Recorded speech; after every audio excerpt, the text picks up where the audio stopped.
Bismillahirrahmanirrahim. Assalamualaikum warahmatullahi taala wabarakatuh. InsyaAllah hari ini kita bertemu lagi pada hari Jumaat yang mulia ini, jam 3 petang. Suasana pun agak hujan juga hari ini, jadi sejuk sikit.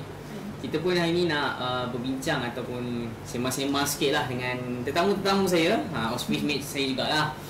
Hari ini sejuk sikit sebab kita pun nak bincang pasal misi musim sejuk yang kita akan jalankan. Cuma hari ini kita akan fokus pada negara Lubnan. Betul kan?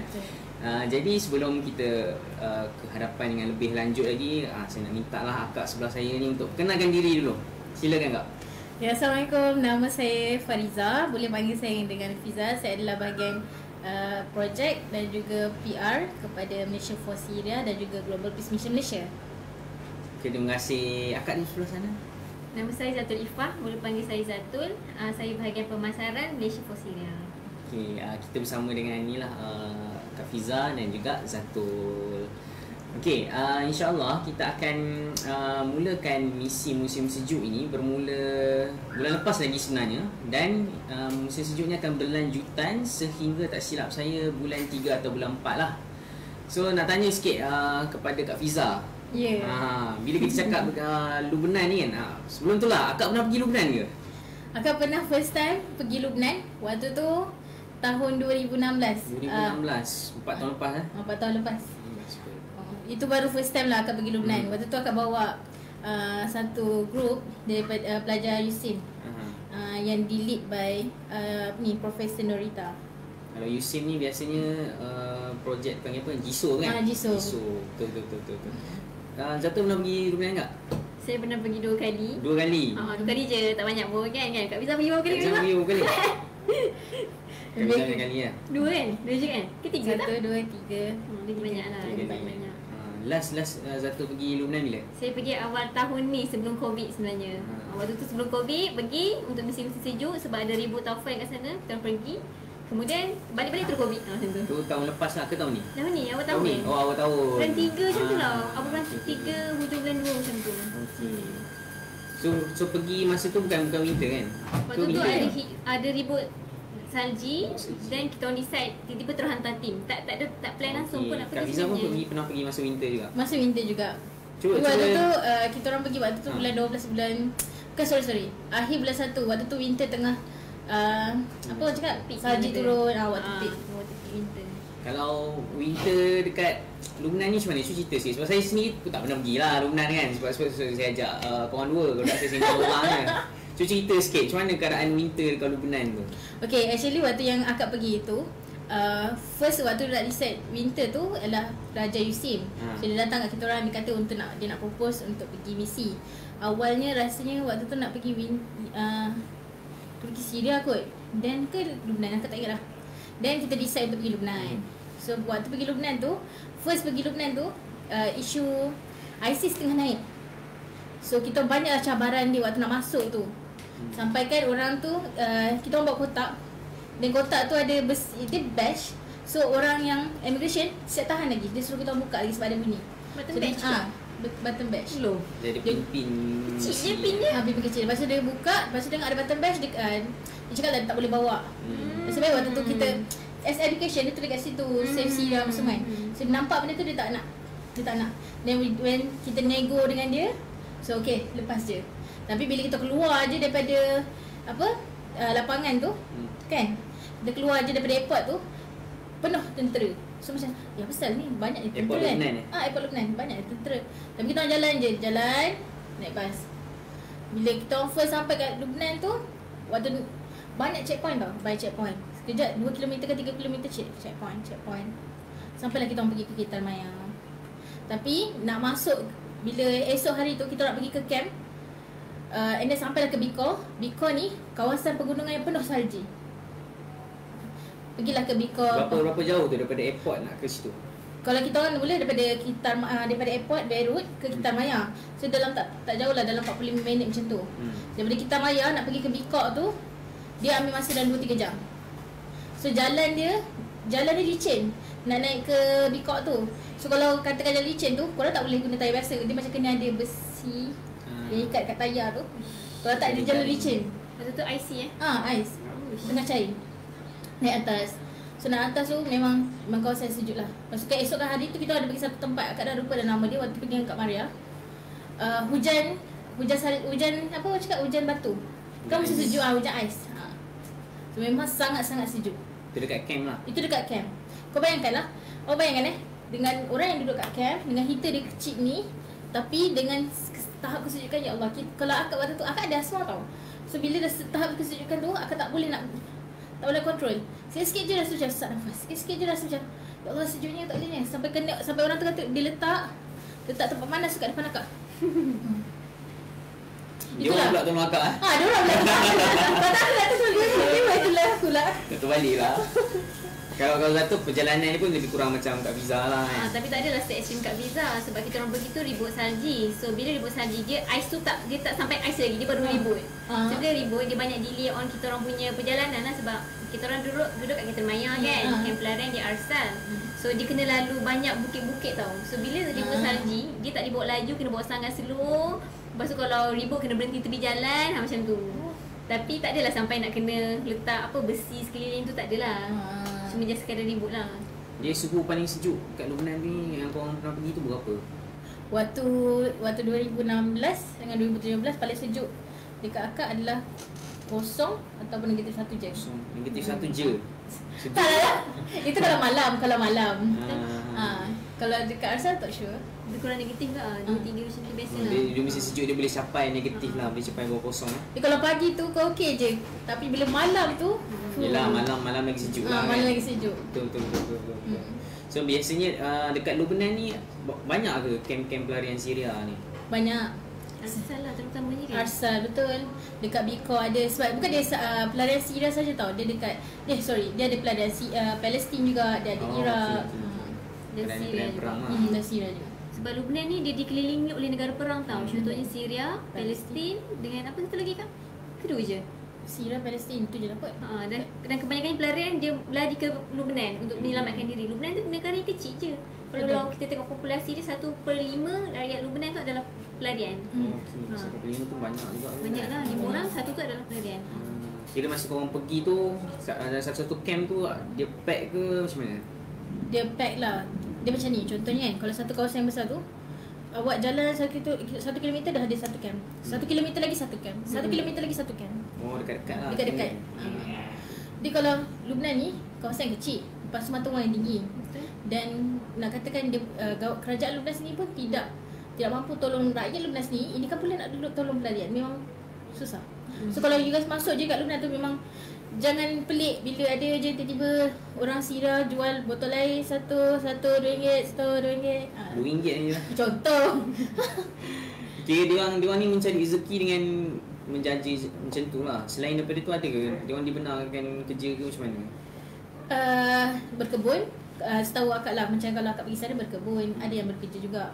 Kalau katakanlah diorang ataupun tuan tanah tu dia bangun ke pertanian, so dia tak ada bekerja, so dia ambil pelarian Syria tu bekerja atau pelarian Palestin tu bekerja. Dia bekerja secara professionally tu tak boleh. Betul. Ya, sama macam tukang buat kopi ke, macam tu boleh lah. Doktor ke, lecturer ke tak ada, diorang tak ambil lah. Of course ada orang akan utamakan rakyat Lebanon tu sendiri. Betul. Kan, tak bangunkan negara dia. Macam Zatul, pengalaman apa yang macam memang tak boleh lupa lah bila balik tu, macam dia terngiang-ngiang macam tu kat Lebanon tu? Dia teringat bila baru-baru ni saya pergi Lebanon kan, bulan 2 ni kan. Saya pergi dengan seorang lelaki nama dia Salman. So kita orang lelaki dan perempuan. So budak-budak ni saya tak tahu kenapa budak-budak suka sangat attack saya tau. Dan dia akan, every time saya pergi camp, dia akan tanya, nama kau siapa, nama kau siapa. So sebab nama saya ni Zatul, orang Arab ni dia tak boleh sebut nama Zatul tu. Saya kata okay fine, nama saya Zaitun. Zaitun, dia buang untuk Zaitun. Dia buang Zaitun lah, mak saya nama Zaitun. So bila saya kata nama saya Zaitun, bila saya nak agihkan tu, dia asyik panggil saya, Julah mai Zaituna. Dia Zaituna pula maksudnya Zaituna ni maksudnya buah zaitun kita. Lepas tu at some point ada lagi budak tu ajak saya main, sebab kita tidur kat camp tu tau. So esok pagi tu budak tu dia ketuk kat camp saya, dia kata Zaitun saya pula dia ajak main. So nama saya asyik berubah-ubah. Kalau di Lebanon tu lah yang saya takkan lupa lah. Budak-budak ramai lah dekat situ. Tak payah cerita lah. Setiap rumah tu mesti ada at least 2-3 lah orang budak. Betul. Kak Fiza? Cakap Fiza sendiri, dia waktu 2016 tu terkesannya pengalaman pahit dia dia nak kata adalah berapa 2-3. Contohnya waktu kita nak pergi dari camp ke camp, ke waktu tu 2016 dia hangat dengan isu ISIS. So kita orang ni nak pergi ke, contohlah daripada camp Syria nak pergi ke camp Palestin, dia macam 5 km je perjalanan nak pergi camp Palestin. Sekali kena tahan dekat checkpoint. Kena tahan kat checkpoint, lepas tu tentera tu dia tak boleh nego sebab waktu tu kita orang ada pegawai lapangan daripada ACA. So dia nego lah. Dia kata kita bawa kita bawa tetamu daripada Malaysia ni. So tolong bagi laluan, dia tak bagi laluan. Lepas tu nego-nego, lepas tu dia kata bagi semua pasport tetamu yang dalam bas tu. Cakap aku nak pasport. Lepas tu semua keluar pasport. Nak ni lah, kita dah macam mana nak buat ni? Masing-masing dah takut lah kan. Sebab diorang dah ada senapang. Sini dah pegang senapang dah, sini dah pegang senapang dah. Lepas tu macam dah lah bawa budak-budak USIM lah tu kan. Then kita macam tawakal insyaAllah. Lepas tu macam nak apa macam mana kita nak cool down budak-budak ni. So nyanyi supaya tak adalah. Lepas tu adalah effort daripada ACA, supaya nak cool down budak-budak ni, tak payahlah takut sangat kan. So ada seorang pegawai cakap, tengoklah kalau yang orang yang nego ni cakaplah dengan pegawai tu, tolong lepaskan diorang ni tetamu. So tak eloklah kau membuat tetamu macam tu. Lepas tu dia kata, tengoklah kalau pegawai aku izin, lepaskan lah. Kalau tak ada. Dekat sejam jugalah. Dekat sejam jugalah. Dan akhirnya lepas juga. And then the second border pun kena tahan juga. Apa? Dia ada banyak border ke macam mana? Dia banyak checkpoint polis lah. Sorry, dia checkpoint dia kena tahan juga. Dia banyak checkpoint. Every 5 km ada checkpoint. Every class askar. Kalau checkpoint biasa tu macam kalau kita tengok checkpoint daripada nak pergi ke Wasa Maju ke Shah Alam, checkpoint tak apa juga. Ini checkpoint kau pegang senapang kat situ, lepas tu dengan tiba kereta kebal kat situ, ada tanah-tanah kat situ. Gila. Aku macam ya Allah, ya aku nak hidup lagi, aku nak balik rumah, tak kahwin. Itu point dia, tak kahwin lagi. Itulah salah satu yang akan rasakan tak boleh lupa 2016. And then the second one adalah kita tengok waktu tu ada aktiviti dengan anak-anak. Ada seorang nama dia Usama Hassan kalau tak silap lah. Nampak dekat video dia jadi budak-budak. Usama Hassan ni dia waktu yang kita orang mula-mula buat aktiviti ni, dia tak cakap tau. Sampailah salah seorang translate, dia kata Usama Hassan ni trauma. Sebab apa trauma? Sebab dia melihat mak bapak dia mati kena tembak depan mata. So sebelum dia sorokkan, sebelum mak dengan ayah dia protect anak-anak dia ni, mak dan ayah dia dah letak anak-anak dia bawah meja dah. Apa-apa jadi duduk bawah meja. Syria. Dekat Syria, sebelum bawa ke Lebanon. Lepas tu ayah dia kena tembak depan mata. Lepas tu makcik dia datang dapat tengok Hassan dengan Usama di bawah meja. So bawa keluar. Sebab tu anak-anak tak bercakap. Trauma. Tapi alhamdulillah lah anak dia sekarang ni kalau ikutkan dah, kalau ikut 2018 saya jumpa dia orang hari tu. Dah besar dah. Tu pun dia tak nak bercakap lagi dengan orang. Masih tak bercakap. Dia masih trauma tengok anak. Itulah bila akak dengar tu, ya Allah sedihnya aku. Kalau macam akak letak kat tempat dia kat tempat dia, kalau aku tengok mak bapak aku depan mata kena bunuh, aku sendiri pun tak boleh cakap orang, memang aku trauma. Ini kan dia yang kecil macam tu, efek lah.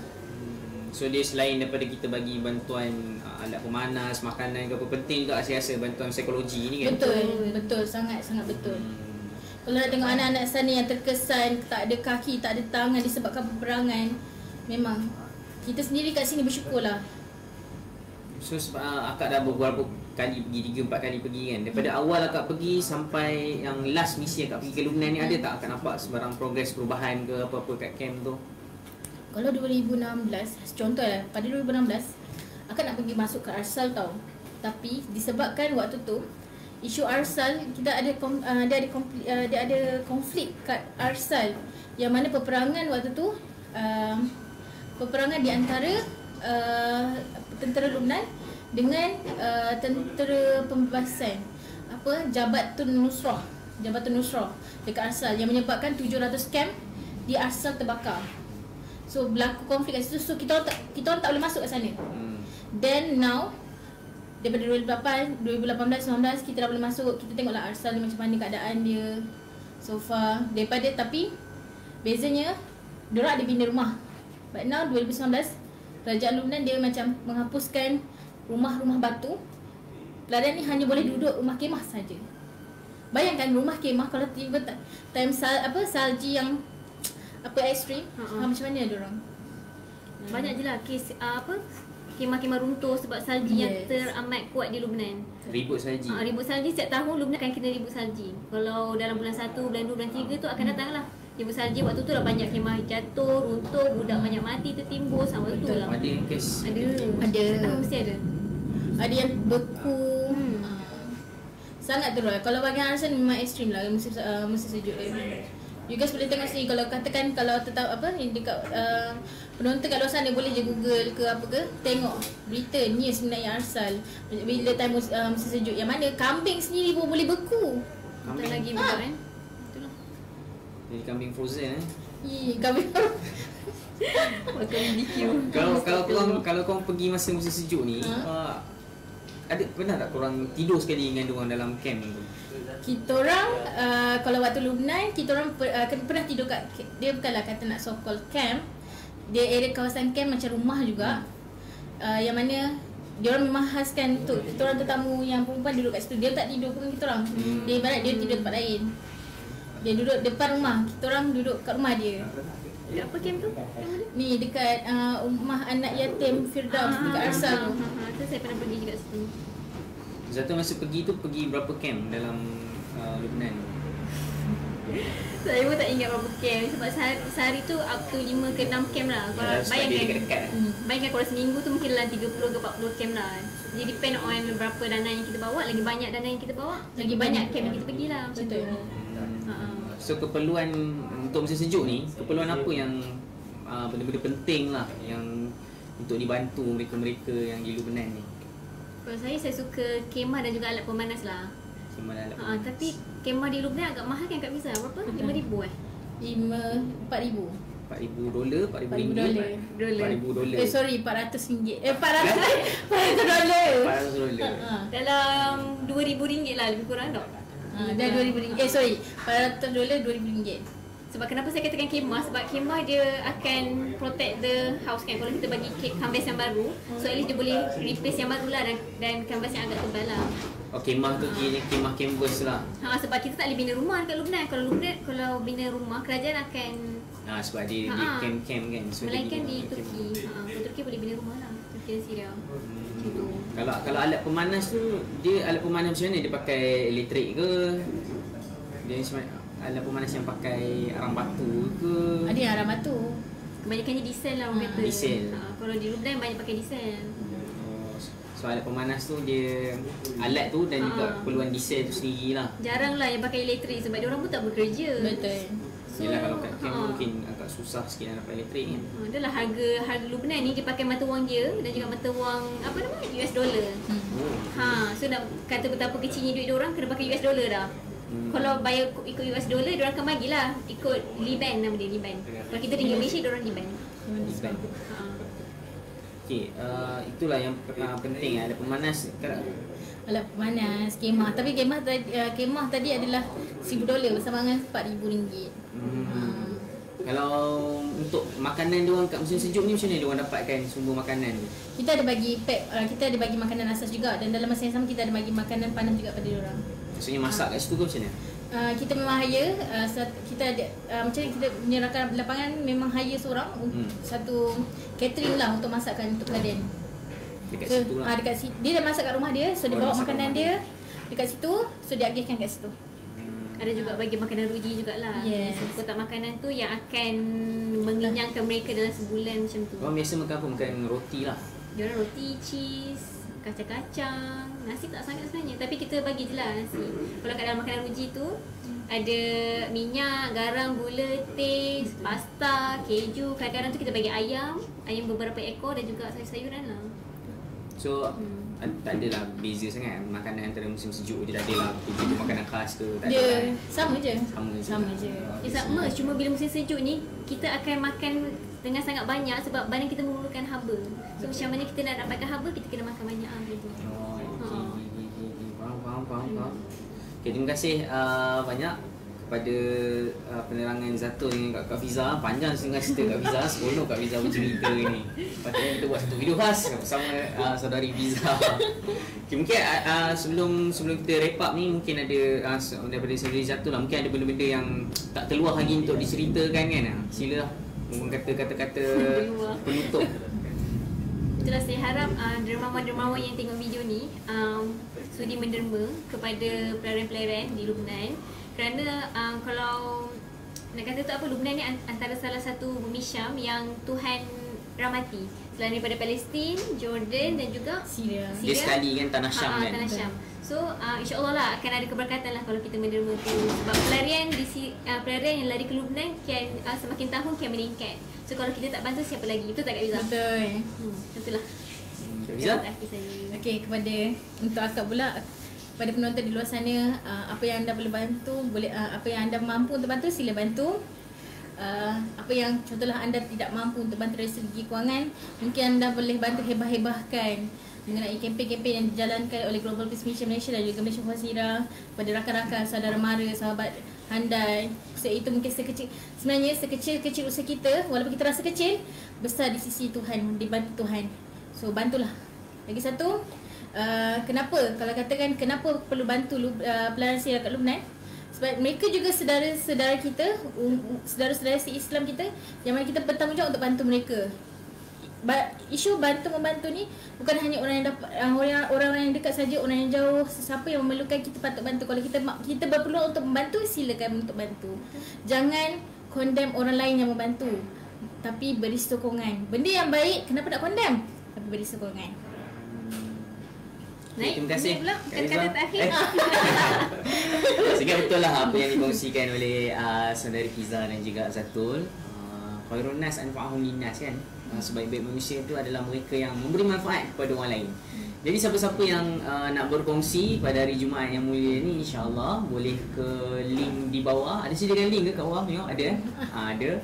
So, kita nampak link di bawah tu, www.jomsedekah.com. Boleh ke Winter Mission musim sejuk dan klik kan. Dan anda boleh menyumbangkan beberapa amount yang anda mahulah, sikas hati, serendah RM1 tak silap saya. Dan maksimumnya kita kisahlah juta-juta, alhamdulillah kan. Amin. Lagi banyak kita dapat sebenarnya, lebih ramai yang kita boleh bantu, lebih ramai yang akan mendapat manfaat daripada bantuan anda semua, insya-Allah. Walaupun sekecil-kecil bantuan, itulah Allah menilai pada keikhlasan kita kan, bukan pada jumlah yang kita bagi. Betul. Kalau ada RM1 je yang dia bagi, itu kalau keikhlasan dia lebih, maka dia dapat lebih lah, insya-Allah.